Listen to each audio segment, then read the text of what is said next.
The HR Stories podcast is brought to you by the team at HR Stories. The team at HR Stories helps businesses, nonprofits, and HR practitioners better manage the employee experience, providing the tools, training, and resources needed to get HR right. For more information, check out our website at theteam@hrstories.com. Each week on the HR Stories podcast, HR and leadership experts John Thalheimer and Chuck Simikian dive into the stories that matter most to you, our listeners. We have found that there is a lesson in every story. And now our hosts, John Thalheimer and Chuck Simikian. Hello, everyone. This is John from the team at HR Stories, and this is the HR Stories podcast, where there is a lesson in every story. So my partner, my co-host, Chuck Simikian, is on vacation. He will be back next week. We're going to be excited to have him back next week. He has been working as a fractional HR director down at a resort in Key West, right? Let's not feel too sorry for him, but it's a lot of work. A lot of things have been going on, a lot of changes. They acquired 2 businesses. So we need to find out, right? We need to tap him and ask some questions about how that's been going. What has he learned along the way? What are the good things that are going on there? And it's fascinating. Like, we talk about it all the time, and it's really fascinating to do that. So since it's just me, I'm going to take over the podcast, right? And so one of the things that I wanted to do is I wanted to dive a little deeper into what was happening at the Department of Labor and EEOC. Not necessarily their enforcement and compliance things, but what are they doing? What is the Department of Labor doing to help employees train for the future? And it's really fascinating. They've started really doing some things. One of the things that they're doing is giving grants out for apprenticeship programs. And so they're raising awareness about apprenticeship programs, trying to get regional people involved in apprenticeship programs, trying to get organizations involved in apprenticeship programs. And that's really going to help people coming out of high school, people coming out of college, and to take it to that next level and really kind of dive into that and bring that up to that big thing.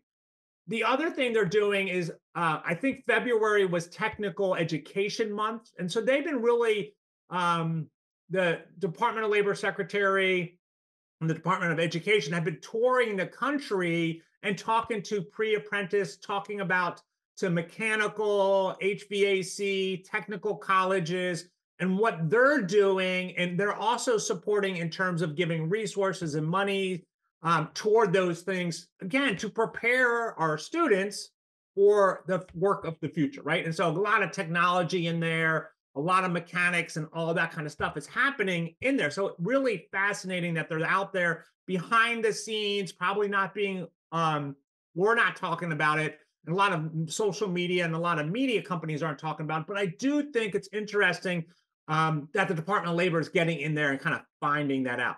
The other thing that I read, which I was interesting, is the Department of Labor and the Pennsylvania, the Attorney General of Pennsylvania, have signed a 5-year memorandum of understanding where they're going to work together to protect employee rights. And so that's going to be interesting to kind of see how that works and what's going on. But really, it's about communication. It's about like working when something comes up. They're not going to try to take it on and do it themselves. They're going to work together to have those things happen. Now, this isn't the first time, right? This isn't the first time.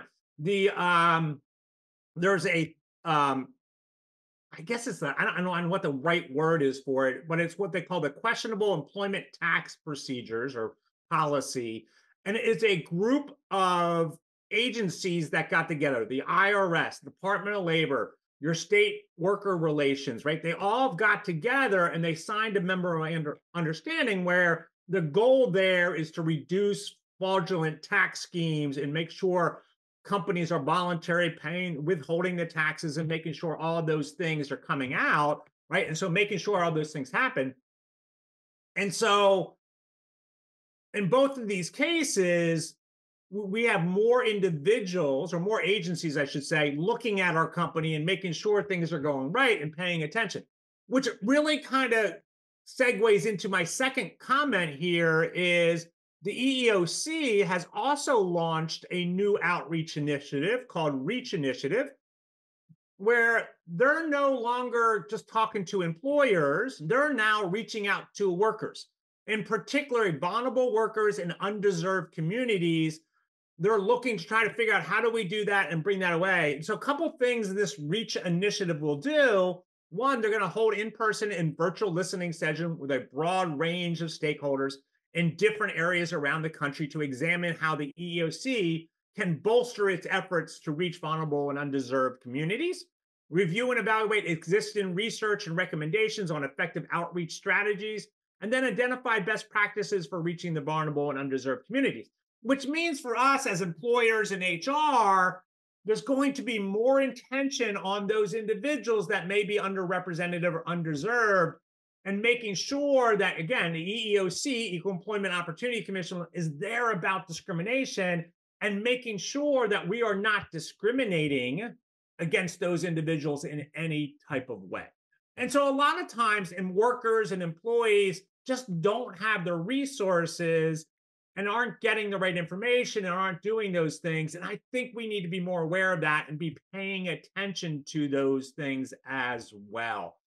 And so there's also a lot of laws coming out. Again, we're all kind of waiting with bated breath what the Department of Labor Wage and Hour Division is going to do with the minimum standard salary level or the exempt minimum salary level, whichever way you want to call it. And so that's coming out. We're paying attention. Don't trust us. Chuck and I are on it. We're paying attention. We will let you know as soon as that happens. We'll probably do a special podcast around it. What does it mean for us? What do we need to do? What are the court cases coming out of it? All that kind of stuff, really kind of talking about that. And so we'll get that into there as well. And so I think those things are important. We need to be kind of addressing and just, I think a lot of times, especially Chuck and I think a lot of us, we focus on what went wrong and we forget about all these other things that are happening to support our employers, to support our employees and the workers that are out there. I think that's really important. Yesterday, I was doing a payroll law class for one of my clients, and it's really interesting. I'm always fascinated by the type of questions we get. And some of them are around, very detailed things, and other ones are about bigger things, or like, I'm dealing with this in my workplace. One of the ones yesterday, one of the attendees, participants in the workshop, was talking about independent contractors, right? And can we have a employee, a W-2 employee working as an independent contractor? Now, this comes up a lot, right? When we have a person that is in our accounting department and we pay them for being our accountant, but they also have a side hustle of painting murals and they're fantastic at it. And we want to hire them to paint the mural in our office. Can we do that as a independent contractor? Now, technically, you probably could, right? We probably could do that, but it makes me nervous, right? Because where is that line, right? And so that's totally different, not their job, not that kind of stuff. And so that still gets me nervous when we start talking about it. So when I'm talking to clients, I'm like, I'm not recommending that. What I would recommend is create another position or a temporary position and pay them that rate to do that particular task. Now, with the mural, it is you can see that's independent contractor, they can do it, very simple. But a lot of times that accountant may also be really good at event planning. And so anytime there's an organizational event, they're the ones planning it and doing it. And now they're doing it 4, 5, 6 times a year, and they're kind of doing it while they're at work and that kind of stuff. And now it becomes a little grayer. And so now are we giving them overtime or not overtime? And so being very careful with that. But those are the type of questions I think we see a lot of. And I think one of the things that I think Chuck and I know Chuck and I really want to do for everyone is make sure that we talk about those things so you have the knowledge, right? Because what we don't know, we don't know. It's not like, oh, yeah. And I see this a lot in my workshops. When I ask in the beginning of class, what do you want to learn? I will say about 25% of the people will say, I want to know what I don't know. And I think that's really important, and really paying attention to that becomes really important. The other thing that I will say, and what I want to dive into as our main kind of story today, is when we're in the workplace,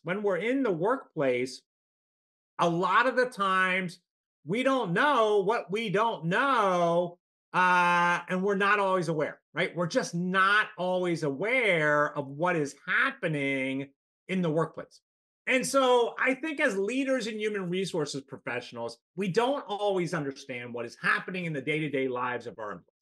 We just don't. We don't know what's going on. So our expectation, right, from the leadership point of view, from the HR point of view, is that policies we have in place should be followed, right? That's it. Or we put them in policy, they should be enforced. They're doing that a lot. But what I have found in the day-to-day activities of workers, this isn't always true. In fact, this morning, I was reading an article about the Garnett News Company, right? They're a large news company, have a lot of different subsidiaries or a lot of different places. And the journalists were discussing how often they worked without overtime without being paid. The journalist said, hey, it was an expectation of the editors, senior reporters, and managers. It was part of paying their dues. One of the senior reporters in the article goes, you pay your dues. That's how you get ahead. Don't expect anything. Don't expect anything to be paid for overtime. That is what's going to happen. And it was really many different journalists kind of put in and became this thread on X, formerly known as Twitter. Right. And so there was a lot of people jumping in going, wait a minute, this I did that. And and some people were like, no, that's what you do. This is how you get ahead. And then other people are like, well, that's unfair. I'm working. I should be getting paid for it. Right. And so when we start looking into this article, the Gannett spokesperson had an opinion about it as well, right? And they're like, we strive to provide meaningful opportunities and fair compensation in a very challenging time in our industry, right? Because you can see the newspaper industry, it's a challenging time. And we strongly disagree that there is a culture of exploitation. Quite the contrary, respect the laws and have extensive policies and procedures and training to ensure compliance with the Fair Labor Standard Act and other workplace laws and regulation. Two different point of views, right? The employees are like, no, I do it all the time, da da da. And the leadership is saying, no, we follow, we have policies, we have things in place to kind of do all that stuff. Here's the thing. Both of those things can be true. The leaders can respect the laws and have extensive policies. And the employees can be forced to work with overtime without pay. I know it shouldn't happen, but it does, right? It really does. And it lies with the middle managers, right? That's where I'm at, right? It lies with the middle manager. In this case, editors, senior reporters, the newsroom managers, and the employees. In the article, right, I read that many of the employees said, oh, they felt obligated to complete the story, talk to the family members, victims on the weekend, or just get it done, right? They're getting a assignment and they had to get it done before the deadline. So they were going to put in extra hours, even though they knew they weren't going to get overtime. And so I think it really does understand, we have to understand, right? And so we have to understand that the Fair Labor Standard Act clearly state that if as a non-exempt employee works on behalf of the organization, they need to be paid. It is one topic that I drill in. We talk about in all my workshops, the concept of hours worked. And I love going back to the 1938 wording of what it means to be employed, right? If we suffered or permit somebody to work, that's employment, right? And so that means they should be being paid for that. Our non-exempt employees, anytime they work on behalf of the organization, they should be getting paid for that, right? And so there's a lot of different things in there, right? We have to worry about breaks. We have to worry about waiting time and not waiting time, on-call time. And so there's a lot of details in it, but the basic thing is they're working on behalf of the organization. They should get paid for that. But this isn't the only topic, right? Where what the senior leaders believe is happening and what is actually happening on the ground is different. In another incident, a manufacturer up in Ithaca, New York, had to pay $93,000 in monetary relief and report any future harassment allegations directly to the EEOC because a middle manager was harassing staff based on their race, their sex, and their national origin.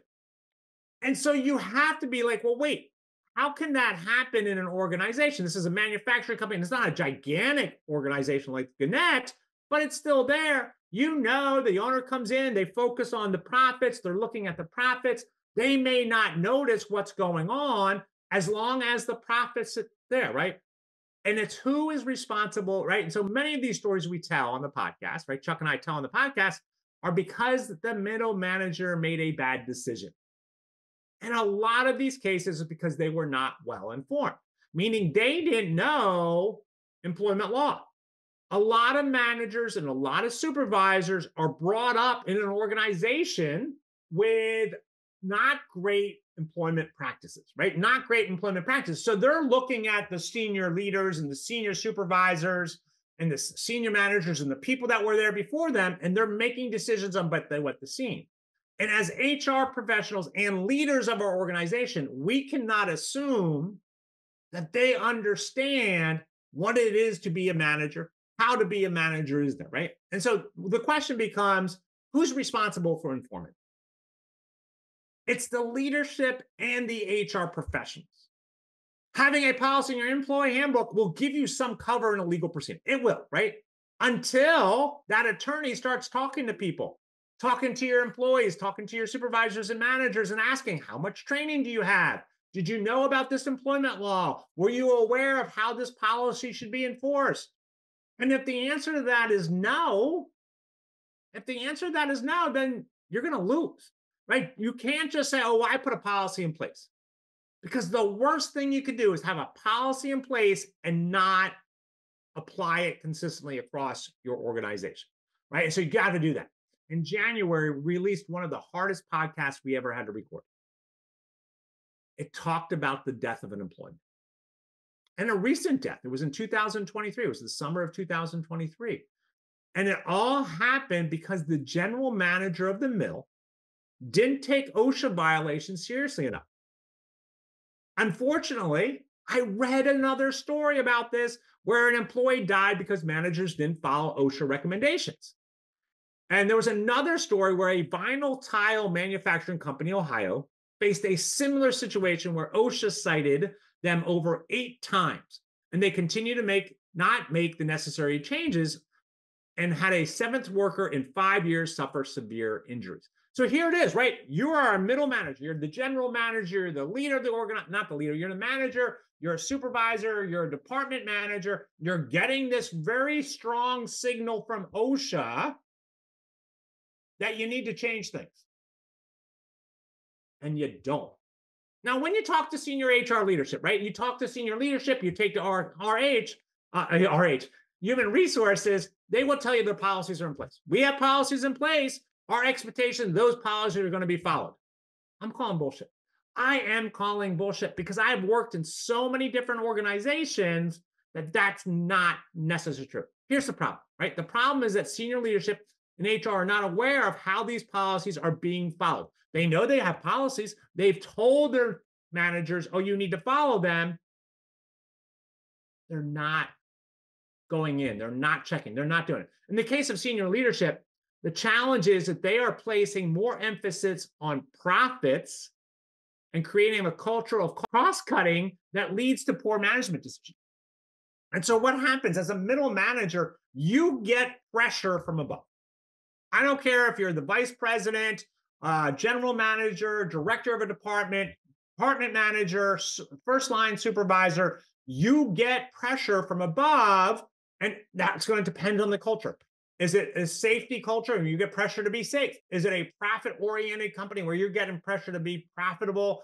Is it a non-ethical leadership where you're like, just get it done? I don't care how you get it done. It needs to be done by tomorrow.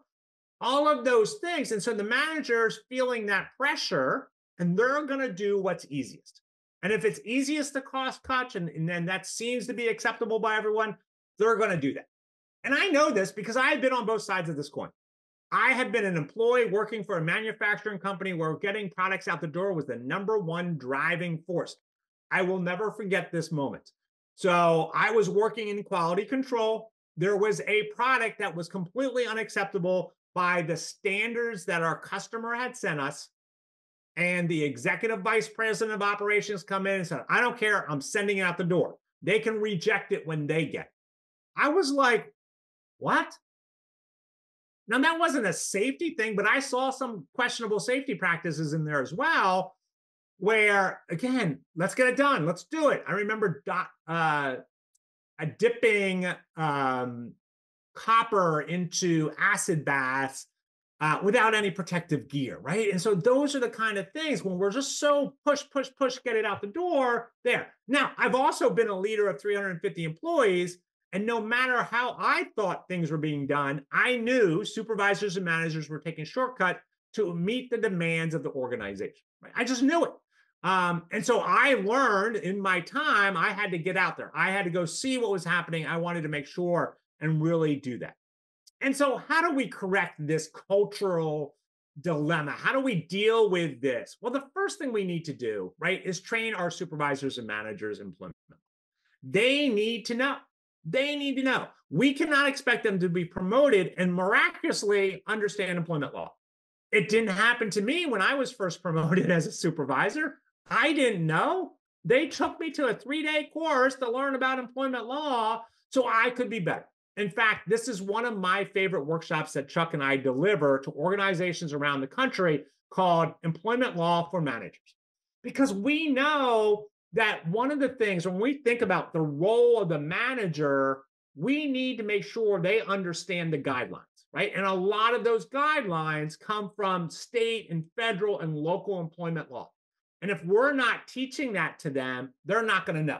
And they're going to be doing things that probably wouldn't be acceptable if you knew about them. So we customize that workshop based on the company's employee handbook and teach the managers connections between employment law and their role with the company and their liability as well. Why I love this course so much is because I get to sit down with the HR professionals in this organization and talk to them about what's going on. What do I need to say? And I always have HR in the room, right? It's never just me and the managers.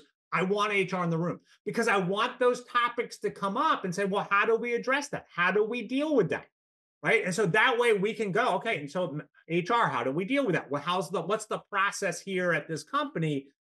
It works. We have seen reductions in overtime issues, discrimination, harassment claims, break and leave times. All of that goes down, right? All of that goes down. We have seen that based on us doing the seminar and then reaching out 6 months later and saying, how's it going?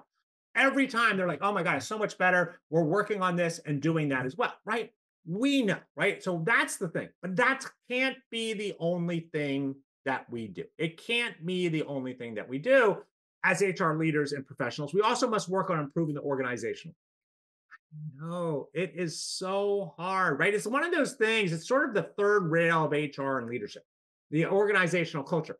And it really is because let's understand what organizational culture is, right? Organization culture is how it feels to work at your business, right? And it's based on the relationship individuals have with one another. Sometimes in a larger organization, the culture can be different based on the department head, based on the division they're in. I worked in a large company when I had all those employees. I worked in a large company and the culture was different depending on where you were. Now, there were some themes that went through it, right? We had some pretty strong values and themes that went through it, but really, in the most part, the culture was a little bit different, right? And so there's no edict, right? There's no edict from on high. It's going to change the organizational culture. The senior leadership can't say, well, this is the culture we want. It doesn't work that way, right? A good company culture will help managers and employees make better decisions when we have a good culture because they know what to rely on. In fact, I can guarantee whether you have a good culture or not, your managers are making decisions based on that culture, what they can get away with, what they can't get away with, what people are looking at, what people aren't looking at, right? And so they're there. So I work for a small company where one of our values, let me give you an example of how good culture can really help your organizational growth. So I worked at a small company where one of the values was to go the extra mile for our customers, right? A lot of us have that value. I remember once that a customer called and hadn't got the expected delivery they needed for the weekend. It was a Friday. So one of the managers took it upon themselves after work to drive the product to the customer, even though it was 2 hours out of their way. So what can we do to build culture that works? What can we do? So first of all, we have to assess where we are, right? So we have to do an assessment of what is the culture like right now? What's good about the culture? What are the things we want to keep? What's bad about the culture? What are the things we want to eliminate? Second, we have to survey the employee, right? Because it's really the culture's them, right? The culture is how they relate, how they talk to one another. It's their relationships. And so we need to ask them, what do they like about the culture? What don't they like about the culture? And asking really detailed, specific questions is critical to get the right information back. Now, do not do an assessment if you're not going to do anything about the culture. If you're not going to put changes in place, if there's no will for changes at the top senior leadership, do not waste your time if you're the HR professional. I'm going to do this assessment to find out what it is. But if they're not going to put any resources, any time, any energy, any money into this, don't do it, right? So be prepared, right? So you have to be prepared if you're going to do this, because employees will provide feedback that may be hard for the leadership to read, maybe hard for you to read. I've been done many engagement surveys, and I'm like, oh, that's really hurt. And that's not how I perceived me, not my leadership style. That's how they perceived it, right? And so this is good, right? And this is a good thing. We want them to do that. When we only get great, amazing feedback, this means one of two things. One, we're an amazing company. Are we? Or more likely, the employees are afraid of rocking the boat, right? And I've been in those organizations where they're like, don't put anything bad. Don't put anything bad on the engagement survey. Don't put anything bad in the culture survey. They don't want to hear it. They're not going to do anything about it. You have to be really there, right? And so culture is typically based on values. Our personal values shape our relationships at work and therefore shape our company culture. So defining values is a great way to start building the culture you want. But it's not enough to have values. You have to define to the employees how those values will guide their behaviors in the future. And so taking the time to go, okay, this is what our company does. I'm going to say to you that most likely you already have values. Well, in fact, I know you already have values. The question is, those the values you want to emphasize, right? And so you will always have values, because just because you have a culture, they're already there. You have to look at them and say, okay, these are the ones we want to emphasize. These ones we want to get. So let me give you an example. If one of your company's values is respect for the individual, a behavior might be active listening to all voices in a team meeting. Respect as a value could also mean recognizing an employee's contribution to the team, right? And so you have to kind of think about, okay, so our value is respect. What is that going to look like for the employees, right? And so once we have that defined, once we have that in place, we must consistently enforce by the full management team through repetition, right? We have to repeat it. We have to make sure it's going in there. We need to reward those that exhibit those values, right? And remind, thank you for doing that. You drove to drop that customer off. I'm going to let everyone know that story because I want to let everyone know, hey, that's really important. And then if those that are not meeting it, you have to let them know, right? Reminding those who do not, right? And so again, doing those things and make sure that you're living the values, reinforcing the values, I should say, are really important. I will say that one of the strongest influence the HR team can have on the culture is through our selection and onboarding process, right? So when we think about hiring people in, do they have the tenets? Do they have the values, the characteristics of the culture we want to have? Are they outgoing? Do they respect each other? Are they honest? Are they strong workers? Are they dedicated? Are they loyal? When we bring those individuals in, it starts shifting the culture. And so we get to do that as HR professionals. We get to do that. Our selection process is there. Now, yes, I know we're balancing that through the demand of the hiring manager and all that kind of stuff, but we can really influence that to take it to the next level, right? Kind of doing that becomes in there. And then when we're doing the onboarding process, we can remind them, reiterate to them that these values are important. We should show how they can get recognized if they express the values, really talk to them about the values, have conversations about that. Now, a lot of us are using orientation and onboarding as a quick fix. Let's get them in, let's get them out there, let's get there. And we have to take the time. Onboarding should be the extension of orientation, right? Orientation is, okay, I want you to know where everything is. I want to know how it is. I want to talk about the paperwork, get all these things done. Onboarding should be that longer expression of that. And it really should kind of ebb and flow for the first probably 6 months. where we're going to take some time and we're going to do some onboarding, and then you're going to get back to work, and then we're going to do some more onboarding, right? And so there should be some of that in there as well. So I started out this podcast with the comment, if we don't know, we don't know. And so my final recommendation for leaders and HR professionals is to step away from their workplace and go meet the employees where they are. We talk a lot about, oh, I have an open door, the employees can come in. I want you to think about what it was like as a first-time employee and thinking about your senior leadership and thinking about, I'm gonna talk to my senior leadership about this, or I'm gonna go talk to the HR professional about that. That gets nerve-wracking. But if you go into their workplace and walk about, right? I always say walking about, managing by walking about. I am a big champion of this. And just being in their workplace, talking to them, because that's when they're most relaxed. That's when they're most comfortable. And that's when they're going to start asking you questions, and you're going to start better understanding of how things are going.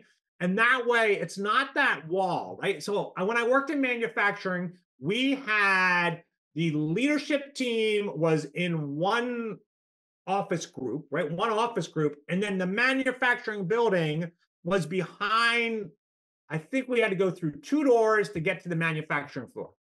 And so it was very easy as the day was going on to talk to everyone in the office land. But for us to go into the manufacturing, it took a little bit longer. Now, I was doing quality control, right? And so I was spending probably 40% in the quality control office, 50%, 30% out on the floor helping people. Is this a problem? Is this an issue? And then 10% in the leadership, right? So I kind of went through. And so I got to see that in different manners and kind of apply that out, right? And so again, doing that, you're going to be amazed about what you can learn on there. So that's this week's podcast, right? Again, it's about being aware. And when we have greater awareness, we get to make better choices. And so whether it's paying attention to what the Department of Labor is doing, paying attention to what the EEOC is doing, or more importantly, paying about how your policies are being enforced by your middle managers, making them aware of laws and regulations. It's about that awareness is really doing that. So as a reminder, the team at HR Stories is available to present customized workshops for your managers so they understand how employment laws impact their role in your organization. Just contact us at team@hrstories.com to see how we can support your managers. Also, don't forget to check out our HR workshops at the team@hrstories.com. And make sure that you let your HR colleagues know about the podcast. We are the 11th best HR podcast, right? And that, again, maybe you're like 11th, that's terrible. But there's 500, 600 podcasts out there. We want to be better. We want to make sure that we're reaching everybody. We love doing this. We love trying to help everyone get better, increase people's awareness so you can make better decisions in the workbook. And don't worry, Chuck's coming back next week.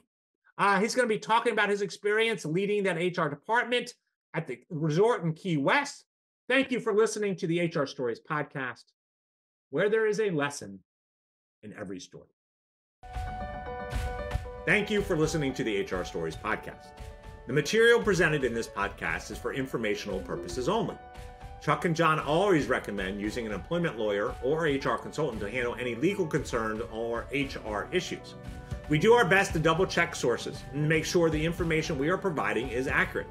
We may eliminate or embellish without changing the basic narrative to make the story easier to understand.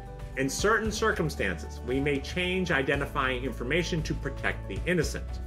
The HR Stories broadcast is brought to you by the team at HR Stories. The team at HR Stories is designed to help anyone with HR responsibilities be better at managing the employee experience. To engage with us, go to the hrstoriesteam.com and learn more about how the team at HR Stories can support your business or nonprofit. Thank you for listening to the HR Stories podcast, where there is a lesson in every story.